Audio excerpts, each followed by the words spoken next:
Hello and welcome to today's dating clinic. It's Thursday, August the 11th, and I am hosting these live dating clinics throughout August at 1 p.m. UK time on Thursdays. That's 8 a.m. in New York. And join me for questions and answers. And this is the recording of what would have been today's clinic, and I forgot to press record. So I am here just for the benefit of those of you who wanted to watch the recording and weren't able to join me live. I'm going to address a couple of the questions and repeat some of the answers that I gave, obviously not word for word. But I apologize for not having the recording, which is a shame because we covered lots of great material. Hopefully you can join me live next Thursday or the Thursday after that. But the benefit of doing this is that it's going to be shorter. So I am going to just address a couple of the questions. So one of the things we talked about is, why would we want to be in a relationship? Many of us have built this nice life for ourselves. We've worked really hard. We have freedom. We have independence. We have money. We have friends. We have social life. And it might not all be rosy. We might have lots of feelings, but we've built this life for ourselves. Why would I want to share that with someone? What if they spoil it? What if they take something from me? What if they wreck it? What if I have to compromise too much? Why bother? And given that dating can be challenging, and if you've had past relationships and you've ended up hurt in those past relationships, then that's all the more reason to think, why would I bother? Why would I go through that? But if you are going into dating or into relationships with that mentality, obviously it's not going to pan out too well. If we go into dating thinking, why would I bother? What's the point? It's all a waste of time. Then it's not going to go too well, because we need our enthusiasm. We need a certain level of commitment. We need hope, and we need trust that it's going to work out. And one of the things that we talked about on the dating clinic is some of these reasons that we think about of, oh, I don't want to lose my independence, or I don't want them to mess my life up, or I'm not sure I'll meet anyone who's compatible. Now, some of them are reasonable, rational thought processes. Some of them are deep, ingrained childhood fears connected to your first experiences of relationship and connected to the relationships that you saw around you and the beliefs that you formed about those relationships.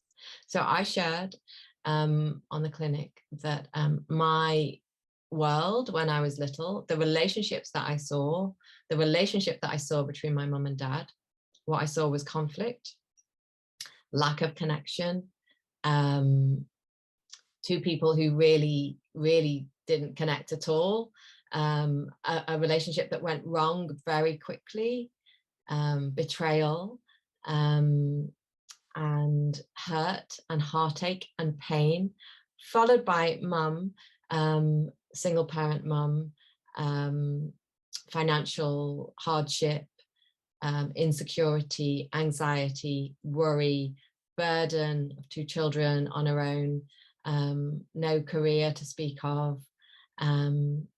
And I feel sad when I say all that, because that's what I saw as a little girl. And obviously, if I see that, if I see relationship and it looks like conflict and heartache and betrayal and financial ruin and divorce and all those things, then why would I want to do that? But that belief, those beliefs about relationships are deep. And they're in my subconscious often, and I'm not actually aware that I'm carrying those beliefs. So I think, oh yeah, I'm up for dating. Yeah, I'm up for relationships. Yeah, I want to be with someone. And I don't realize that deep in my subconscious, I'm carrying all these beliefs about relationships, that they could lead to hardship and conflict and heartache and divorce and pain, etc.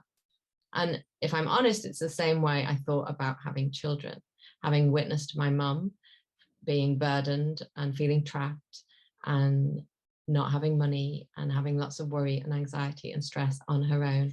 I thought, why would I want to do that? But I didn't know that. I didn't know that's what I thought.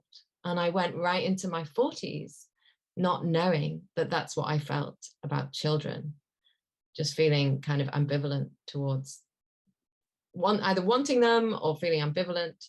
And I didn't know that they were my beliefs about relationships either. So, this is an invitation to think about what core beliefs you carry about marriage, commitment, relationships, and then to look inside and ask yourself if deep in your subconscious, those beliefs are steering you into relationships that will never work out, because then, yay, you don't have to suffer all that stuff, or steering you away from relationships so you're not bothered at all. And it's about realizing that we are not our parents and our lives can be very different. And that's so often difficult to reach that belief. It's difficult to understand. We have to work through a lot of stuff and a lot of baggage. But we are not our parents. And we have different opportunities. And if you're watching this video and follow my work and have read my book and taken my courses or done some work with me, then you are in the right place, because you've done all this work and you have all this awareness and you are willing to learn more. So you are not your parents and your relationship is going to be different. So ask yourself, if you have this opinion of why would I bother?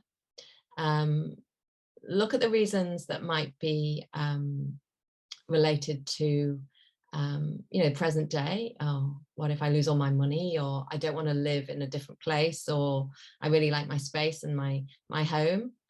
And look at those and think, oh, I'm willing to compromise on some of those for the benefits of a relationship, which, as I shared in the clinic, I'll list a few: companionship, touch, physical intimacy, partnership, teamwork, laughter, healing, growth, fun, and many more.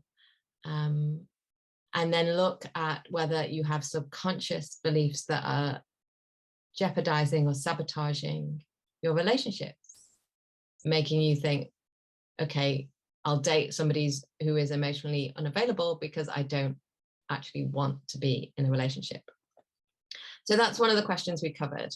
And I'll be back with another question in a moment. Another thing that came up, and I felt very passionate about this, it's one of my specialist subjects, was taking the edge off the craving. So you will have heard me say probably that if we go dating with a craving, it's like going grocery shopping when we're starving. No discernment. We'll put everything in our basket, from rotten fruit to crisps to chocolate to alcohol, all unhealthy stuff. So what we want to do is deal with the craving. Look at the unmet need.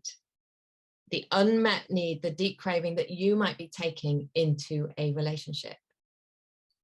So that might be a deep need to be seen, to be heard, to be noticed, to feel like you belong, to feel like someone's on your side, someone's helping you, to feel connected, to feel part of something, to be loved, to be cherished, whatever your deep need is.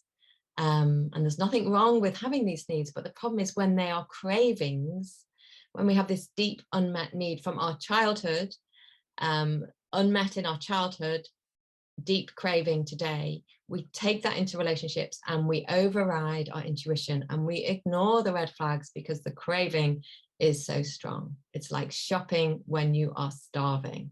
Chocolate, crisps, alcohol. So we don't want to go dating with a craving. We want to meet our own needs as best as possible and see in what healthy ways we can also meet those needs before we go into a romantic relationship. And while we are going into a romantic relationship.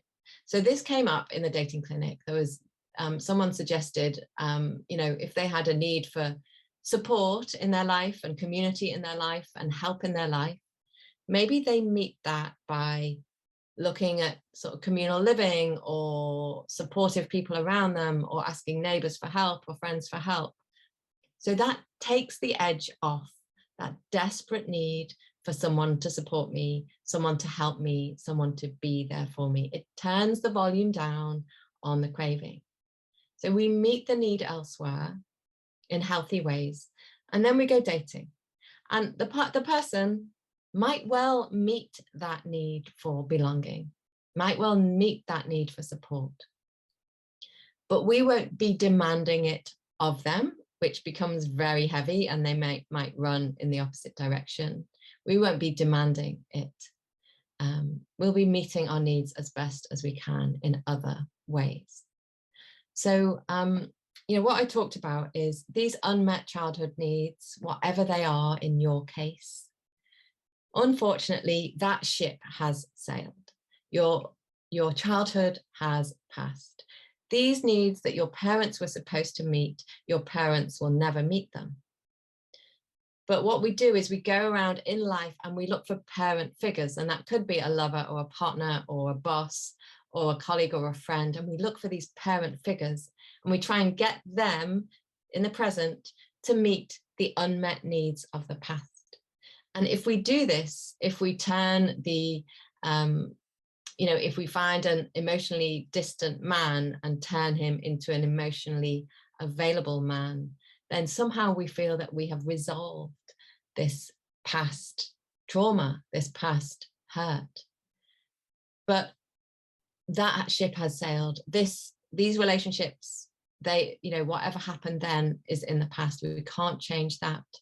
We can't change that by finding someone today who's going to give us those needs. We can meet those needs ourselves in healthy ways. Simple example, I have a need for touch. It's a basic human need. How do I meet my need for touch? Well, I stroke myself, I touch my skin, I go for a massage, I hug a friend. I find healthy ways to meet that need, rather than going on a date with someone I've never met before and instantly kissing them and taking my clothes off because I have a desperate need to be touched. So I hope that's clear, that we want to take the edge off our needs. We want to turn the volume down. Now, that doesn't mean to say that the partner we end up with won't meet our needs. So we might need them to be supportive and loving and kind and show us that we matter. And hopefully they will do that. If we've chosen wisely, they will do that. But if that need is a craving, then we might drive them away, or when they don't meet our need in the dating stage, we'll leave. We'll just think, oh, you can't meet my need, I'm leaving. Whereas actually our need is too great. We need to turn the volume down so that we don't have these knee-jerk reactions to people when they don't show us empathy, or when they are sarcastic, or when they don't see us or don't hear us, or make us feel like we don't matter in some small way. So one of my deepest needs from my childhood is to be held in mind by a man. I would like to be held in mind. Now that need becomes a craving if I am not holding myself in mind, if I am not taking care of myself, meeting my own needs as best as I can, finding healthy ways to meet my needs. So I might go into a relationship with a desperate need to be held in mind. And my partner, date, now husband, who is human, might slip, and on one occasion might not hold me in mind. He might forget to pick me up, or he might do something that I don't like.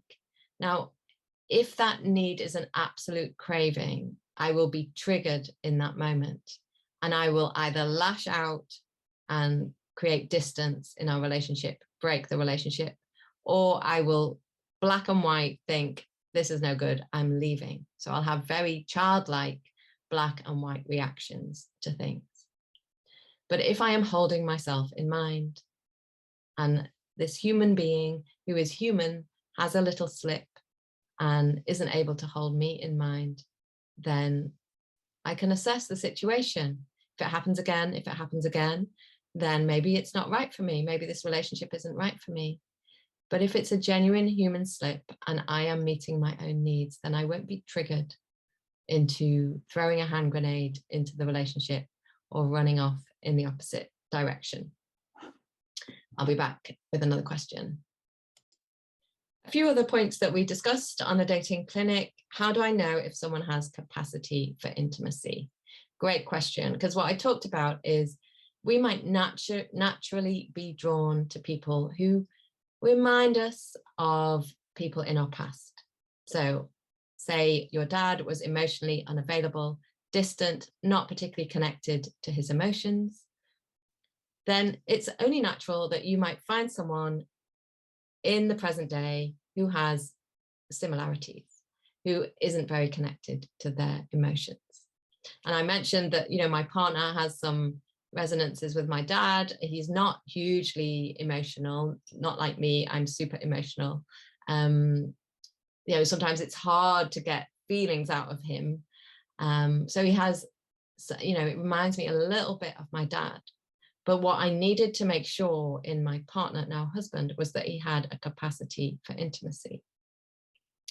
So I don't want to make the mistake of finding someone who reminds me of my dad, who has no capacity for intimacy and no ability to change or transform, and try and change them into somebody they are not, and keep coming up against that brick wall. Because that is what I talked about earlier. That's trying to recreate our childhood story, get those needs met that weren't met, engineer a completely different outcome, resolve what happened back then, which cannot be resolved back then. We have to meet our own needs. So I don't want to find someone and try and change them and turn them into somebody else, because that's really compulsive. It's a bit like finding an alcoholic and taking that person on as a project. You are going to make them sober. It's addictive, that process, because those of us who felt out of control or powerless in our childhood, we suddenly feel like we've got this control or this power, but it's an illusion, and only that other person can change. So we need to step back from trying to change someone into something they are not. But when you look for a capacity for intimacy, look for someone who is able to hear you, hear your boundaries, respect your boundaries, communicate with you. I have said that, I do lots of personal development, group work, therapy, and I love it, and I will continue to do it. And I lead groups, and I'll tell you a bit about that in a moment. Whereas my husband doesn't do any of that stuff. But what I have found is he has emotional intelligence and an ability to hear what I'm saying, to pick up on what I'm saying. And often he repeats some of the phrases that I use from my personal development world. He picks them up and he uses them, sometimes against me, in a nice way, in a funny way. So you want someone who is able to communicate, who is open to your journey. They don't have to be on exactly the same journey. You want them to be open to your world, respectful of your world. But just because you do therapy, or you have a particular spirituality, or you love yoga, or you like this, they don't have to be a carbon copy of you. I believe that they have to respect you and honor you as an individual. And we offer the same courtesy to them. We honor them as an individual, and we respect them and their choices. And then we see if we can meet in the middle and communicate and be heard. So this is about you showing up authentically in a relationship and trying to communicate your truth in a loving and compassionate way, and then using your intuition to see if the other person is able to hear you, respect you, meet you halfway, communicate with you, negotiate with you. And if there is a capacity in them to grow, to heal and to grow as well, because that's what you'll be doing together. One final thing that, of the many things that came up, is that you're not responsible for the other person's feelings when you go dating. So those of us who are parentified children, so when we were children, we felt responsible for our parents. So the role was reversed, and that's a codependent relationship. those of us who have that huge sense of responsibility from our childhoods. When it comes to dating, we feel really responsible for the other person's feelings. And what we need to remember is we have two adults here. Yes, we might have our wounds, we might have our baggage, but we have two adults who are consenting to going on a date with the knowledge that dating inherently carries risk of rejection, of abandonment, of not being liked, of being ghosted, and all those things. So here are two people consenting to go on a date, and you are not responsible for their feelings. You want to show up as a human being, compassionate, kind, as honest as possible, but you're not taking care of them, because if you think you're taking care of them, you show up with this massive, heavy weight on your shoulders that is crushing. And the whole thing, and I remember this when I was dating with huge sense of responsibility, it feels like you're in a straitjacket and it's so heavy, and you are not responsible for their feelings. We want it to be light, we want it to be playful, and you want to stay honest. And the best way to stay honest is to proceed slowly.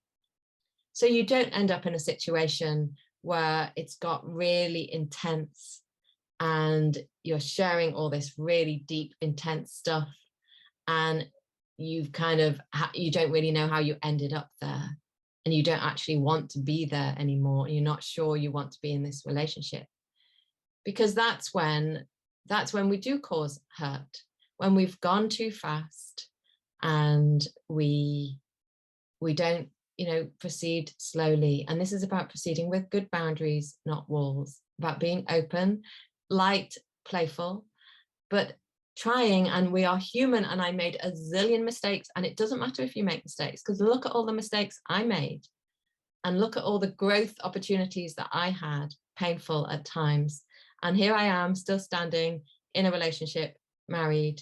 So it doesn't matter if you get it wrong, and it doesn't matter if you set a boundary and you override that boundary. All that matters is that you take as much learning as possible from that experience, and that you try the next time to do it a little bit differently. So try and proceed with caution and with support. And talking about support, I'm going to wrap up now. We did have other conversations and other chat, and I'm sorry that the actual recording didn't work, but I hope you found this beneficial. I'll be back next week, August the 18th, 1 o'clock UK time, live on Zoom, and August the 25th, 1 o'clock UK time, live on Zoom. And I will be talking about ways in which you can access me for a really low cost going forwards. So please do come along. To sign up, go to catherinebaldwin.com, and I'm just going to share a couple of things that I wanted to share. I'm going to share my screen, and I want to tell you, where's Google Chrome? There we go. So if you've come to any of my small group dating clinics or any of my masterclasses and have experienced the power of just being in a group, sharing with others, then you absolutely want to take a look at my course, How to Fall in Love, Laying the Foundations, small group course, launching in September again, September the 5th. 3 months with a break in the middle of wonderful, insightful content, weekly support in the form of small group coaching sessions and Q&A sessions, alternating between evenings and lunchtimes, which you can get on a recording as well, and a buddy system so that you are accountable to someone. And then once the course finishes, lots of ongoing resources and support to help you move forwards. So this is about your foundations. If you would like to explore this course, the link will be alongside this video, so please take a look. I invite you to book a free discovery call with me. You can do that on my website, catherinebaldwin.com, or to send me an email at catherine@catherinebaldwin.com, and we will have a chat about whether this course is right for you. And then I'd also like you to look at my Turkey retreat, which is an opportunity to do this powerful, transformational, small group work around self-love, self-care, relationships, dating, but in this fantastic environment. Swimming, holidaying, sitting in this tree house, mud, yoga, boat trips, amazing food, me all week, and your fellow participants, other wonderful women who are on the journey with you. It's really magical, as one of the ladies said, a magical out of this world experience. So please take a look at that. So I've gone back to stop sharing my screen, and I'm going to wrap up there. So hopefully that was of use to you and beneficial, and hope you can join me next time. And thanks for watching. Bye.